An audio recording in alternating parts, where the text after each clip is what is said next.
आपल्या सगळ्यांचाच प्रत्येकाच्या कुटुंबावरती किंवा आपल्या कुटुंबातले जे सभासद असतात, सदस्य असतात, यांच्यावरती जीवापाड प्रेम असतं आणि प्रेमासोबत त्यांच्यावरती विश्वास देखील तितकाच असतो.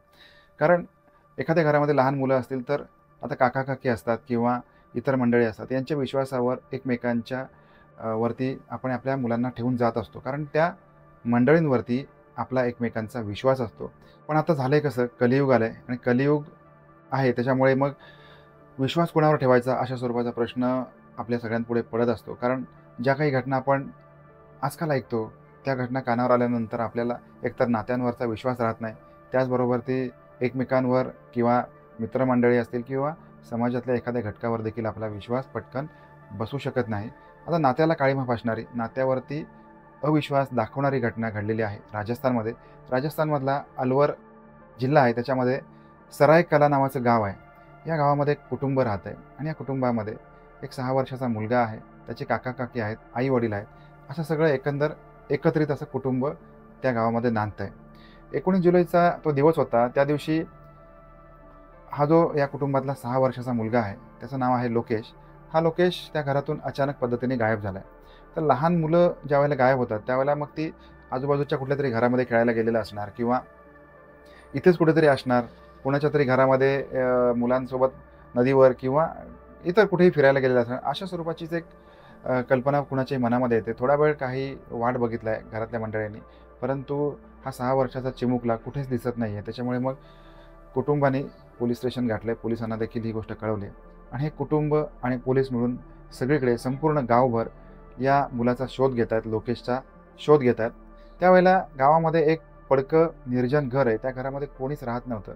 त्या घरामध्ये पोलीस गेलेले आहेत आणि तिथे पोलिसांनी आता तपास करायला सुरुवात केलेली आहे. सगळ्या वस्तू इकडे-तिकडे करून पोलिसांनी आता बघायला सुरुवात केलेली आहे. त्यावेळेला या घरामध्ये एक गवताची गंजी होती आणि या गंजीमध्ये लोकेशचा मृतदेह पोलिसांना सापडला आहे. आता त्याच्या आई-वडिलांच्या पायाखालची जमीन सरकली. आईने फार मोठा हंबरडा फोडला आहे. वडिलांना सुद्धा भोवळ आलेली आहे.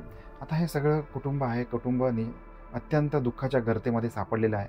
पण आता प्रश्न हा होता, की या चिमुकल्याचा, छोट्याशा बाळाचा खून कोण कशासाठी करेल?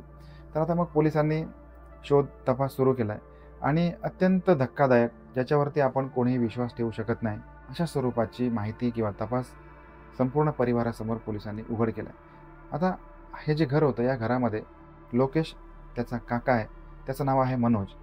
याचं त्याच्या बायकोसोबत काही दिवसांपासून पटत नव्हतं. काही दिवसांपासून त्याची बायको आहे ती त्याला सोडून दुसऱ्या ठिकाणी किंवा आपल्या माहेरी निघून गेलेली होती. आता गावच्या ठिकाणी ज्या गोष्टी घडतात किंवा प्रत्येक गावामध्येच घडतं असं नाही, पण काही गावांमध्ये काही लोकं असतात जे स्वतःला तांत्रिक समजतात. आपण तुम्हाला तुमच्या कुटुंबाच्या अडचणीतून सोडवू किंवा काही गंडेदोरे बांधून देऊ आणि त्याच्यातून मग तुमच्याकडे पैसा येईल, तुमचे नातेसंबंध सुधारतील. अशा सगळ्याच्या काही काही उपाय हे मंडळी करत असतात. अशातलाच हा जो तांत्रिक सुनील आहे, याने आणि मनोजची यांची भेट झालेली आहे. मनोज त्याला सांगतोय, की माझी बायको माझ्याकडे नांदत नाहीये, तर त्याच्यावरती काय उपाय आहे? त्यावेळेला सुनील हा जो तांत्रिक आहे, याने मनोजला एक अघोरी उपाय सांगितला आहे. त्याने सांगितलं की तुला एका लहान मुलाचा मृतदेह किंवा लहान मुलाचं यकृत आणि त्याचं रक्त, त्याचबरोबर ₹15,000 तू जर का मला दिलेस, तर मी ह्या संपूर्ण जर तुझी बायको तुला सोडून गेलेली आहे, तर मी तिला वश करू शकतो. आता मनोजच्या डोक्यामध्ये आता विचारचक्र सुरू झालेली आहेत, की आता आपण एका लहान मुलाचा बळी द्यायचा असेल तर कुठून द्यायचा? तर आता इकडे-तिकडे शोधण्यापेक्षा आपला सख्खा पुतण्याच आपल्या घरामध्ये आहे. त्याचा जर का आपण बळी दिला, तर इतर कोणाला कळणार पण नाही आणि आपल्यावरती संशय येणार नाही आणि मग आपली बायकोसुद्धा आपल्या वशमध्ये येईल. त्याच्यामुळे मग त्याने आपला जो पुतण्या आहे, 6 वर्षाचा चिमुकला लोकेश, याला ठार मारायचं ठरवलं. त्याप्रमाणे हा त्याला एका पडक्या घरामध्ये घेऊन गेला. तिथे त्याने त्याचा गळा आवळला आणि इंजेक्शनच्या सहाय्याने त्याच्या शरीरातलं रक्त बाहेर काढलंय आणि काही वेळानंतर आपण याचं यकृत बाहेर काढू. आता यकृत बाहेर काढण्यासाठी मग चिरफाड करावी लागेल. यासाठी मग काही वेळ घेतलाय आणि त्याचा मृतदेह त्याने गवताच्या गंजीमध्ये लपवून ठेवलाय. परंतु पुढे काही करण्याच्या अगोदरच पोलिसांनी हा मृतदेह शोधून काढलाय आणि हे सगळं झाल्यानंतर त्याच्यावरती गुन्हा दाखल करून घेतलेला आहे आणि या पुढचा अधिक तपास देखील सुरू आहे. आता ही किती भयानक गोष्ट आहे. माणुसकीला काळिमा फासणारी गोष्ट आहे.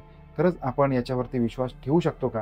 कारण या सगळ्या ज्या गोष्टी असतात, हे सर्वसामान्य व्यक्ती म्हणून आपण जेव्हा जीवन जगतो, त्यावेळेला आपल्या विचारशक्तीच्या बाहेरच्या गोष्टी असतात, की आपल्याच घरातला हाडामासाचा जो गोळा आहे, अत्यंत लहान असा मुलगा आहे, याच्या बाबतीमध्ये इतका वाईट विचार करायचा, की आपली पत्नी दुसरीकडे गेलेली आहे, आपल्यापासून वेगळी राहत आहे, तर तिला वश करण्यासाठी आपल्या सख्ख्या पुतण्याचा बळी द्यायचा. बळी देण्यापर्यंतच थांबायचं नाही, तर त्याच्या शरीराची चिरफाड करायची, त्याचं यकृत बाहेर काढायचं, इंजेक्शनच्या सहाय्याने त्याचं रक्त बाहेर काढायचं. हा फक्त पशुला देखील लाजवेल असा प्रकार आपण म्हणू शकतो. आता या संपूर्ण सत्य घटनेबद्दल आपल्याला काय वाटतंय ते कमेंट करून नक्की सांगा. आपण भेटणार आहोत अशाच एखाद्या नवीन क्राईम स्टोरीमध्ये. तोपर्यंत काळजी घ्या. धन्यवाद.